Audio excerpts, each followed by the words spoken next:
నమస్తే అన్న అందరికీ నమస్కారం.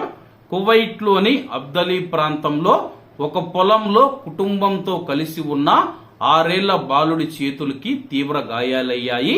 స్థానిక మీడియా తెలిపిన వివరాల ప్రకారం సమాచారం అందుకున్న వెంటనే అంబులెన్స్ అక్కడికి చేరుకొని ఆ యొక్క 6 ఏళ్ల పిల్లవాడిని జహరా ఆసుపత్రికి తరలించారు. ప్రథమ చికిత్స అనంతరం తదుపరి చికిత్స కోసం ఆల్ రాజీ ఆసుపత్రికి తరలించినట్లు అధికారులు తెలిపారు. అలాగే ఆల్ కషానియా పోలీస్ స్టేషన్ లో అధికారులు కేసును నమోదు చేశారు. అలాగే ఈ యొక్క కేసును Saad Abdullah city police station లోని ఇన్వెస్టిగేషన్ డిపార్ట్మెంట్ కు రెఫర్ చేశారు. అలాగే బెలూన్ కు సంబంధించిన మిషన్ ఏదైతే ఉందో, బెలూన్ బొమ్మలు తయారు చేయడానికి సంబంధించిన మిషన్ ఏదైతే ఉందో ఆ యొక్క మిషన్ పని చేయలేదని చెప్పేసి, అలాగే అతను స్విచ్ ఆఫ్ చేయకుండా 6 ఏళ్ల చిన్నపిల్లవాడు స్విచ్ ఆఫ్ చేయకుండా ఆన్ లోనే పెట్టి ఏం జరిగిందా అని చెప్పేసి ఆ యొక్క మిషన్ లో అయితే చేయి పెట్టడం జరిగింది.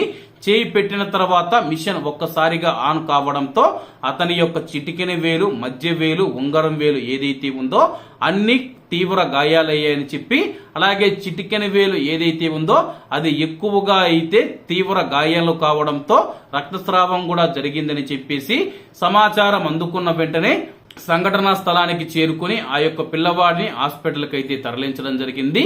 కాబట్టి కువైట్ లో ఉన్న తల్లిదండ్రులు ఎవరైతే ఉన్నారో పిల్లలు ఇటువంటి పనులు చేస్తూ ఉన్నప్పుడు మీరు దగ్గర ఉండి జాగ్రత్తలు తీసుకోవాలని కోరుకుంటూ అందరూ బాగుండాలి, అందులో మనం ఉండాలి. అందరికీ నమస్తే అన్న, జై హింద్.